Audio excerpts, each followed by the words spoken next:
March 10, 1945. Cold grey morning, New York Harbor. A troop ship bumps the pier and 48 German women step out, heads full of lice, clothes stinking from 18 months without a real wash. Sure, the Yankees will beat, shame, or kill them. They brace for kicks and rifle butts, and instead see metal basins, steaming showers, humming clippers, and the sharp, clean smell of soap. The first thing the Americans do is shave their heads and say, "I'm sorry." The second is hand them more hot food than they have seen since 1942. How did losing all their hair become the moment they started to get their dignity back? Stay with me to hear the full story. And if you like real World War II stories that almost no one talks about, please hit subscribe, like this video, and support the channel so we can bring you more. Because what happened in that camp was not propaganda. It was everyday American life, and it destroyed everything these women thought they knew about their enemy. They had been at sea for almost 2 weeks, locked below decks most of the time. The grey troop ship smelled of diesel fuel, stale sweat, and old metal. When the hatch finally opened to the March air over New York Harbor, 48 German women stepped out, blinking into the cold light. They were not soldiers in field grey. Most wore faded Luftwaffe or Wehrmacht auxiliary uniforms, nurses, radio operators, typists, clerks. Their boots were cracked. Their collars were greasy with old dirt.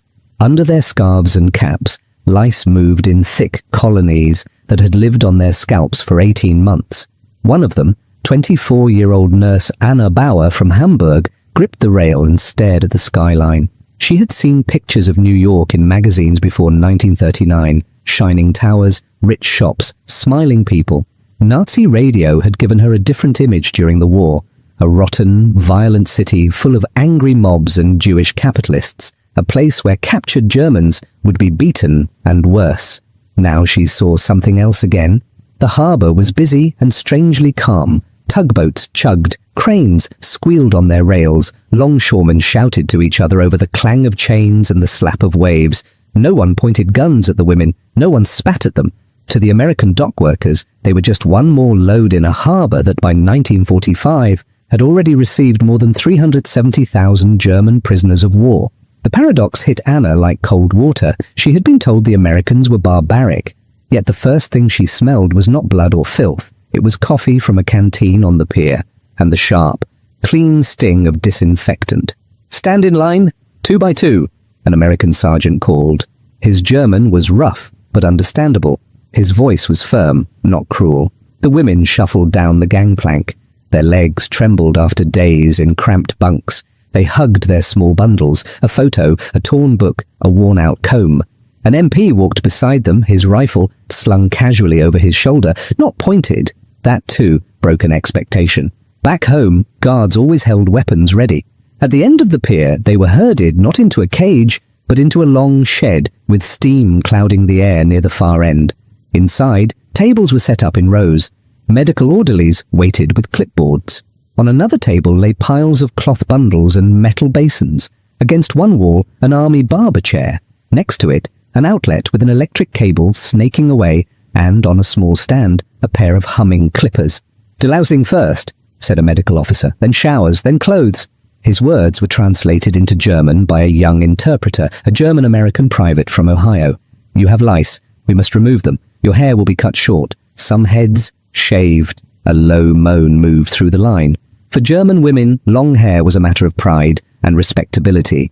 In Nazi posters, the ideal woman always had thick braids. Shaved heads were for criminals and traitors. The idea of losing their hair in front of foreign men felt like the humiliation they had been warned about. Anna's fingers went to the heavy knot at the back of her head. Under the pins, the hair felt stiff, greasy, alive with movement. The lice had driven her half mad at night in the previous camp, somewhere in France. She had scratched until the skin bled. Still, the thought of clippers on her scalp made her knees weak. One woman refused at first, clutching her braid with both hands. "You will not shame me," she whispered. "Do what you like, but not this." Her name was Liselle, a former typist from Cologne. The American nurse in charge, Lieutenant Margaret Hill, did not shout. She stepped closer, her white coat brushing the rough floorboards, and spoke softly while the interpreter translated. "If we do not shave, the lice will stay," Hill said. "They will keep making you sick. You have been sick long enough. I am sorry, but this is to help you. Sorry? Anna thought, the enemy is sorry? In her diary, years later, she would write, in that moment I did not know what to hate, the clippers or the kindness. The first woman sat in the chair, shaking. The clippers buzzed. When the blades touched her scalp, a clump of hair fell to the concrete with a soft, strange sound. White lice spilled out of it, crawling, seeking new warmth. Orderlies stepped forward at once with powder and a broom. No one laughed. No one jeered. When it was Anna's turn, she kept her eyes on a knot in the wooden wall.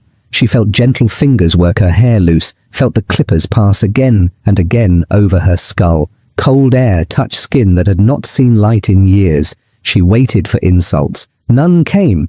Instead, when the nurse nicked her scalp by accident, Hill stopped, dabbed the tiny cut with antiseptic that stung sharply, and said in slow German, I am sorry? Anna later wrote, the strangest thing was not the loss of my hair. It was that the hands that took it were careful. As each woman stepped down from the chair, she was handed a plain cotton headscarf and pointed toward the steaming end of the shed where showers waited. The lice were gone. The shame they expected had not arrived. In its place was something harder to understand, a system that could strip them, disinfect them, and still see them as human. Outside, the harbour cranes kept moving, loading trains that would carry the women south to a POW camp in Virginia. Inside, under the hot water they were about to meet, another kind of journey was beginning, one that would not just clean their bodies, but slowly wash away what they thought they knew about America. What they saw next in the showers and the mess hall beyond would deepen the paradox and turn simple survival into a moral question. The train ran through the night, south from New York.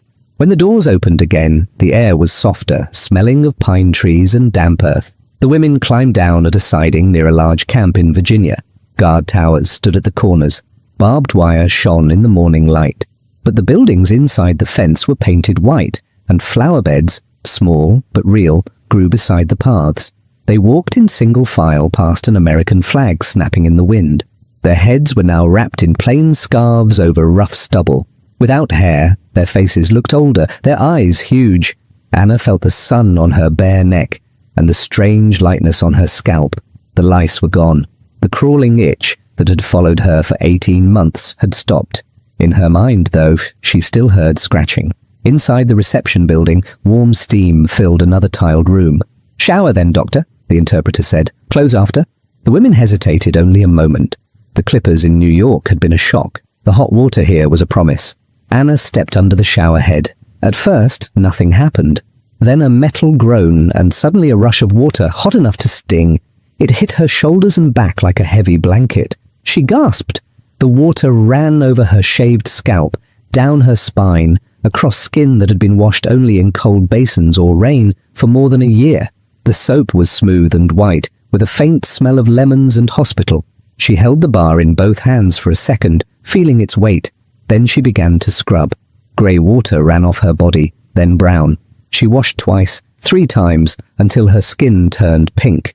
All around her, water crashed onto tile. Some women cried quietly. Others let out little laughs that sounded almost like the girls they had been before the war.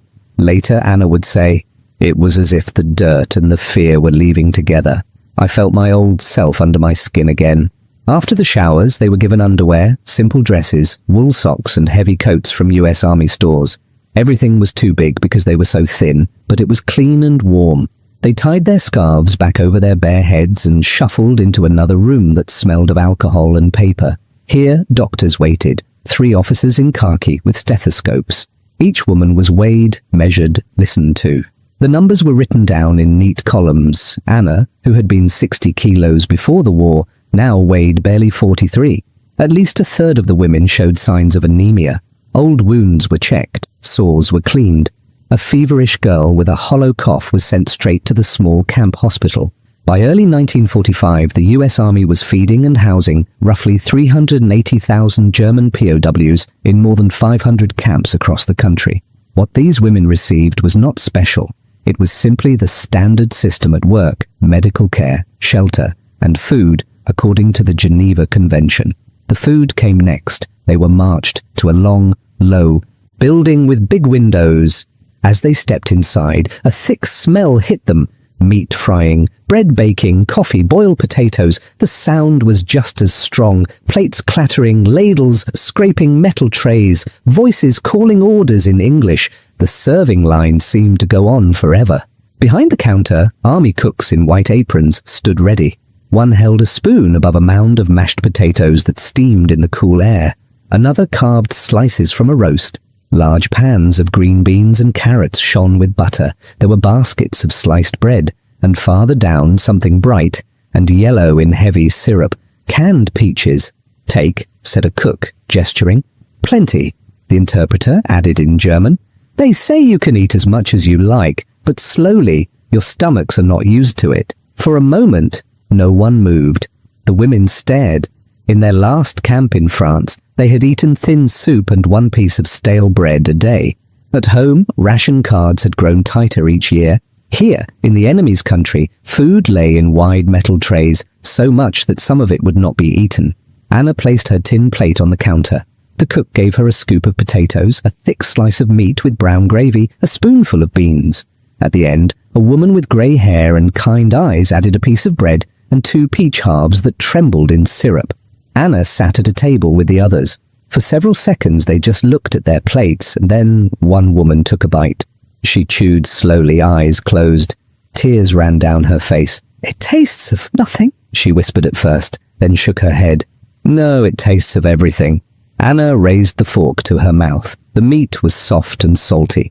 The potatoes were rich and smooth. The beans had a bite that told her they were fresh, not dried. When she tasted the peach, sweet and cold, she remembered a summer before the war, a market in Hamburg, her mother laughing. That night, in her bunk, under 2 wool blankets, the guilt came. She lay on a mattress for the first time in months, her stomach full, the smell of clean sheets and faint disinfectant around her. In the dark, thoughts turned toward home. She tried to picture her parents' flat in Hamburg, but now bombs had fallen there too. News had reached even the camps. Firestorms, whole streets gone. Her last letter from home, months old, had spoken of 1,000 bomber raids and sharp ration cuts. Her mother had written, "We stretch everything. We are thin, but our spirit is strong." That had been before the last great air attacks. Anna was now eating more than 2,500 calories a day, nearly as much as an American soldier. In many German cities by 1945, civilians survived on barely 1,000. Each spoonful, each peach slice in her memory felt heavier when she thought of that. "Why here?" she wrote in a small notebook given to her by a camp worker. "Why am I safe and warm while my family hides in cellars? The enemy feeds me better than my own state ever did. I do not know what to do with this fact." Around her, other women lay awake with the same double feeling, relief in their bodies, a stone of shame in their chests. The camp was saving their lives. Somewhere beyond the ocean, people they loved faced hunger under falling bombs. In the days that followed, the routines of this place, roll call, meals, work lists, began to shape their hours. But it would be the faces they met inside the wire and beyond it that truly tested what they believed about America. Days in the camp began to follow a pattern. A bell rang at dawn. The women lined up in the cool air while a guard with a clipboard counted them. Then breakfast, work details, lunch, more work, evening roll call. The barbed wire and watchtowers never moved, but inside that frame, something else was quietly changing, the shape of the enemy. Most of the guards were young. Many had soft southern or Midwestern accents. They carried rifles, but often held them loosely, as if they did not expect trouble. Some had sunburned necks and farmers' hands. One morning, as they stood in line, Anna saw a guard yawn and rub his eyes like any tired boy. She felt an odd jolt. In posters back home, Americans were always shown as fat, cruel, or greedy. This one just looked homesick. By 1945, about half of all German POWs in the United States, nearly 190,000 men, were sent out on work details in agriculture and industry. The women's work was lighter. They washed laundry in big steaming tubs, peeled potatoes in the kitchen, sewed torn clothes, or cleaned hospital rooms. For this, they were paid a few cents a day in canteen coupons. One guard in charge of the laundry detail stood out. His name was Private Jack Miller from Iowa. He had sandy hair, a scattering of freckles, and a habit of humming to himself. His German was poor, but he tried. He pointed to a laundry cart one day and said, "Cart, C-A-R-T. Then he tapped his chest. "Jack." He pointed gently at Anna. "You?" "Anna," she replied. He smiled. "Anna, good name." After that, he used every spare minute to teach her words. Soap, bucket, towel, sun, rain. Sometimes he sketched pictures on scrap paper and wrote the English word under them. "You learn, you go home, you speak," he said, slowly. "War finish, peace." Anna later remembered, "He treated our English like a gift, not a weapon. I waited for him to show the other face we had been warned of. It never came." The first time a Red Cross truck arrived, the camp felt almost festive. A white van with a red cross on each side rolled through the gate, raising dust. Volunteers in light coats climbed down, carrying boxes. They smelled of perfume and cigarettes. They brought books in German and English, simple novels and dictionaries. They brought knitting needles and yarn, paper and coloured pencils, even a football. They asked, through the interpreter, about needs and complaints. It was all carefully recorded. This too came from the Geneva rules, but to the women it felt like kindness. In the recreation hut they set up a radio. Faint swing music floated on the warm air, all brass and drums, strange and lively.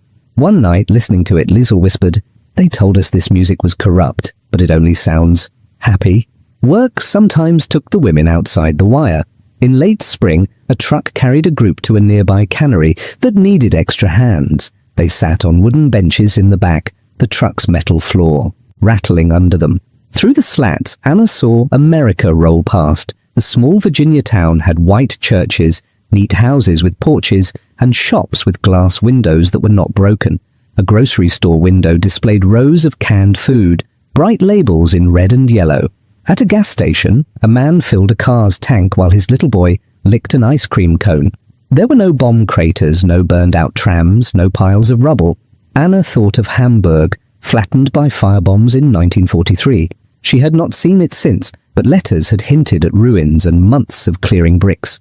The numbers that filtered through even to German civilians were grim. Tens of thousands dead in a single raid, whole districts erased. Now, across the ocean, petrol flowed, and children ate ice cream as if the war were a distant rumour. The biggest shock, Anna wrote later, was not their guns or their factories. It was that their normal life had never stopped. Inside the cannery, the air smelled of metal, steam, and tomatoes. The women stood at long belts, sorting fruit. American workers nearby joked and called out over the clank of machines. Some stared at the Germans with open curiosity, but no one shouted insults. An older woman at the next table passed Anna a pair of gloves and said with a nod, "Hot, careful." The interpreter was not needed for that. Back in camp in the evenings, the women gathered in the recreation hut where a projector hung from the ceiling. Once a week, the Americans showed films. Sometimes it was a comedy, with people slipping on banana peels and laughing in crowded streets. Sometimes it was a musical, with bright dresses and songs that stayed in the mind. To see these films, Liesl said, was to see that their lives have room for nonsense, for joy. We were told they were all hard and cruel, but they dance. This was the paradox that would not go away. The state that had promised Germans greatness had brought them bombed cities, hunger, and fear. The state they had been told was rotten and weak was feeding them, paying them a little, and letting them watch silly movies. This wasn't propaganda, it was reality, Anna would say years later. We saw it with our own eyes in the faces of boys like Jack and women in the cannery. Yet questions still hung in the air of the barracks at night. Some women insisted it was all a trick, a show to make them soft. Others began to doubt their old beliefs, but were afraid to say so out loud. The real break would come not from music or movies, but from darker images the Americans chose to share as the war in Europe reached its end, images that showed what had been done in Germany's name and why this camp followed rules when so many others had not. By April in 1945, the air in the camp felt different. Spring came to Virginia. The trees outside the fence turned green, and warm rain tapped on the tin roofs. Inside, rumors moved faster than the clouds. Guards spoke in low voices. Maps on the Americans' bulletin boards showed new lines every week, pushing deep into Germany. One morning, the interpreter gathered the women in the mess hall. He stood on a small platform, paper in his hand. The room smelled of coffee and metal trays. Outside, a flag snapped in a brisk wind. "German army has collapsed on the Western Front," he said in slow German. "American and British troops have crossed the Rhine. The Red Army is in Berlin's suburbs. Your cities—" He paused, searching for a word. "Your cities suffer greatly." A murmur went through the room. Some women stared down at their hands. Others shook their heads. "It cannot be so bad," Liesel whispered. "We are told we will strike back. New weapons, new hope." But each week, the news was worse. By late April, they heard that Hitler was dead. Soon after, that Berlin had fallen. The Reich they had grown up under had lasted 12 bloody years. Now it was gone. Then the Americans decided it was time to show them why the war had turned so completely. One warm evening, instead of a comedy or musical, the projector in the recreation hut showed something else. The curtains were drawn. The room was crowded. The air held the smell of dust, sweat, and the faint oil of the projector. The machine hummed, and black and white images jumped onto the screen. At first, the women were not sure what they were seeing. A gate with strange words. Arbeit macht frei. Barbed wire. Long wooden barracks, worse than anything they had known. Then the camera moved closer. They saw people in striped uniforms, more bone than flesh, eyes too large in hollow faces. They shuffled past piles of shoes, mountains of hair, suitcases with names still painted on them. In one terrible shot, a bulldozer pushed bodies, thin, naked, piled like sticks, into a trench. "This is Buchenwald," the interpreter said quietly. "This is Bergen-Belsen. This is Dachau." American and British troops had forced German civilians to walk through these places. Now they were forcing Germans in America to look as well. Some women cried out and covered their faces. Others stared with dry eyes, too shocked to move. A few hissed, "Lies! This is made for us. Hollywood tricks." Anna could not look away. The shaved heads on the screen hit her hardest. Only weeks before, American nurses had shaved her head to kill lice, then wrapped it in a clean scarf and led her to hot showers. On the screen, heads were shaved to strip away identity before work and death. In Virginia, the clippers had been an act of care. In those camps, they were part of cruelty. That could have been us, she thought, and then caught herself. The people on the screen were Jews, political prisoners, Roma, prisoners of many nations, people her own government had called enemies or less than human. She had never seen them like this before. She wrote, the same buzzing sound of clippers, the same bare scalp, but in our camp, they apologized when they cut us.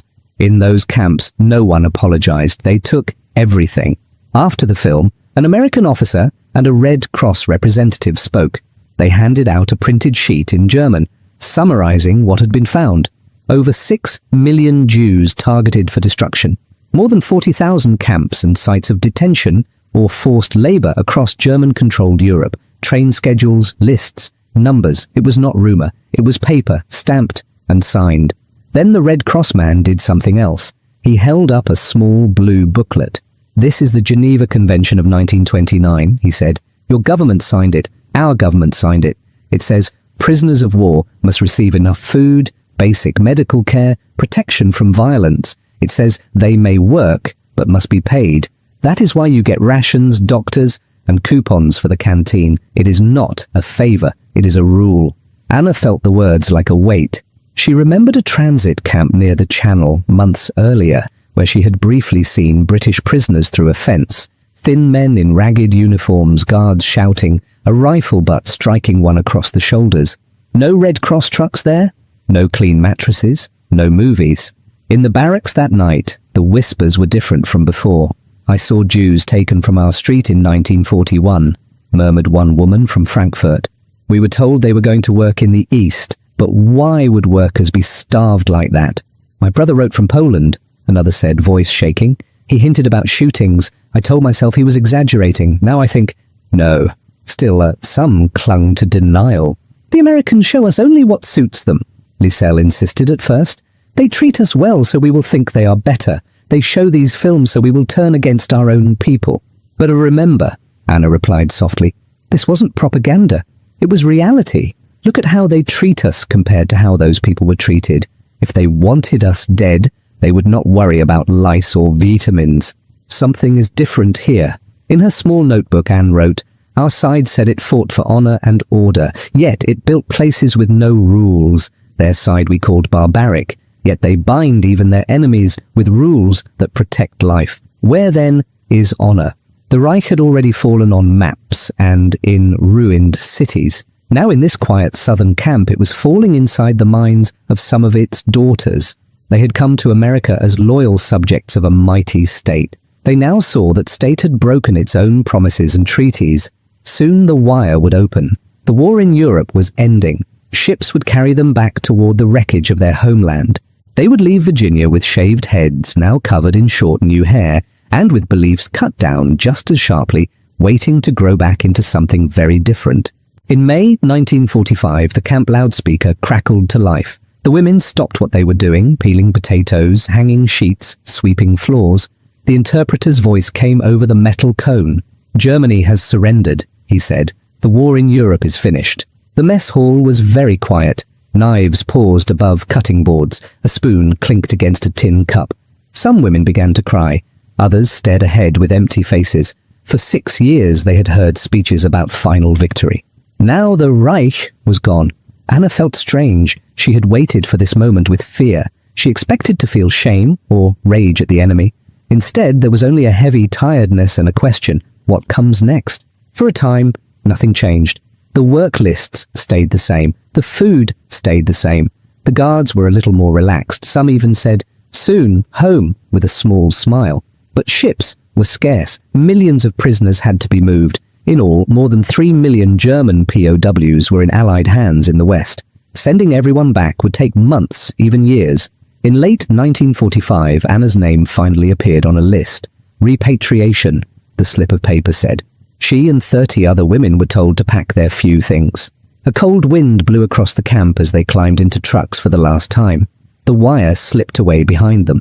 The harbour in New York looked different now that she was leaving. It was still busy, cranes swinging, gulls crying over the grey water. But this time she was not arriving in fear. She was leaving something that, in a hard way, had kept her alive. On the ship, the air smelled of diesel and sea salt. The bunks were close. The women shared rumours about home. "My cousin wrote that Munich is half rubble," one said. "They say in Cologne only a few church towers are left," said another. In 1945, nearly every big German city lost at least half its buildings, someone added quietly. The numbers were too large to picture.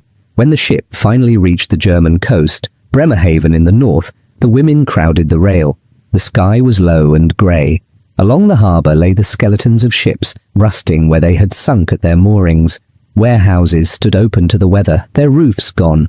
A sharp smell of coal smoke, damp bricks and sewage drifted across the water. They were put on a train. The car was unheated. Frost formed on the inside of the windows. As it scraped past station after station, the scale of the damage became clear. Whole blocks were flattened. Chimneys and bits of walls stood up from fields of broken stone. In some places, people had built shacks from wood and scrap metal in the ruins of grand houses. Anna's train reached Hamburg on a grey afternoon. She stepped onto a platform where only half the roof remained. The rest had been melted and twisted by firebombs in 1943. It was said that more than 40,000 people had died in that week alone. She walked the streets with numb feet. Cold wind pushed soot into her eyes. The city she remembered, bookshops, cafes, a park with a bandstand, had vanished. In its place were piles of bricks, twisted tram rails, blackened trees. Women in patched coats pushed wheelbarrows of rubble. Children with thin faces dug through debris, looking for metal or wood. She found her parents not in their old flat, it was a hole in the ground, but in a crowded emergency shelter, an old school on a hill. The hallway smelled of cabbage soup, wet wool, and too many bodies in one place. Her mother looked 20 years older. Her hair was almost white. Her father's shoulders had sunk, and he limped from a wound taken in an air raid. Her younger brother was missing, reported lost in the east. When they saw Anna in the doorway, her mother gave a small cry and rushed to her. For a moment there was only the warmth of arms and the salt taste of tears. "You are alive," her mother whispered. "We thought you in enemy hands, we thought." Later, sitting on a hard bench with a tin mug of thin soup, they asked her what it had been like. "Did they beat you?" her father said. "Did they starve you?" her mother asked, eyes wide with fear. Did they shame you?" Anna hesitated. Outside, a handcart rolled past, wheels squeaking. Somewhere, a baby cried. She remembered hot showers, white soap, the smell of coffee in the mess hall. She thought of the smooth mattress under her back, the peaches in syrup, the doctor's cool stethoscope. She also remembered the films of the camps, the piles of dead in places run by her own state. They shaved our heads because of lice, she said slowly. They gave us very short hair. That was hard. But after they fed us, they had rules. We had beds. We worked, but we were paid a little. It was better than here. Her mother's face changed. The joy at seeing her faded into something tighter. Better? She repeated. While we hid in cellars and lived on 800 calories a day, 2 thin slices of bread, a little potato, you had meat, you had peaches. Her father looked away. You slept on American mattresses, he said, not loudly, but with a dull hurt. We slept on cement. We burned our furniture to stay warm, but at least we were not prisoners. Anna could not answer. Her throat felt dry. The paradox was cruel. She had been a captive, yet safer and better fed than her own family, who had stayed free under a regime that promised to protect them.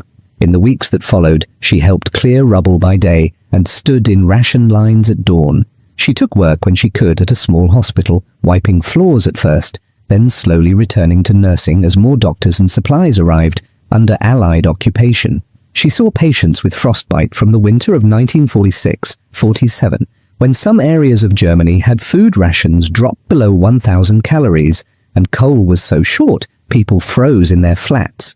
Sometimes at night, as she lay on a straw mattress in a cold room, she thought of the Virginia camp. In her memory, it smelled of soap and coffee and fresh bread.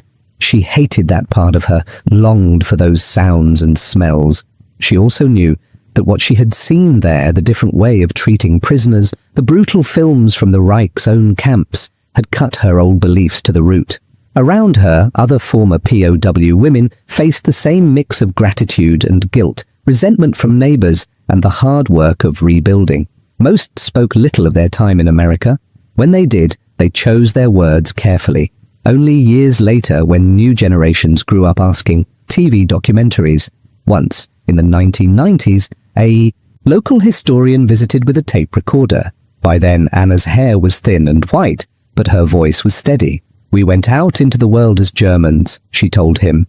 We had been told we were a special people, that we brought order and culture. We ended the war in a camp in Virginia, learning that the people we called barbaric had laws to protect even us. We had come as conquerors. We left as students. She kept a small box in her wardrobe. Inside were a few relics. The worn German-English word list Jack had written for her on scrap paper, a camp canteen coupon worth 5 cents, a Red Cross booklet with the Geneva Convention text. Now and then she would open it, and the faint smell of old paper would take her back to that strange island of rules and plenty in the middle of war. Once, a letter arrived with an American stamp. It was from Jack Miller's daughter. She had found Anna's name in her father's papers after he died. He had kept a faded photograph of the camp laundry group and a note. German girl Anna taught me that enemy also human. In her reply, Anna wrote, your father's small kindness, the extra word, the simple respect, did more to break the teaching of my youth than any gun. This wasn't propaganda. It was reality. I saw it every day. By the end of the century, Anna was an old woman in a quiet street of a wealthy, peaceful Germany. Her grandchildren spoke English, traveled, watched American films without thinking of enemy lines.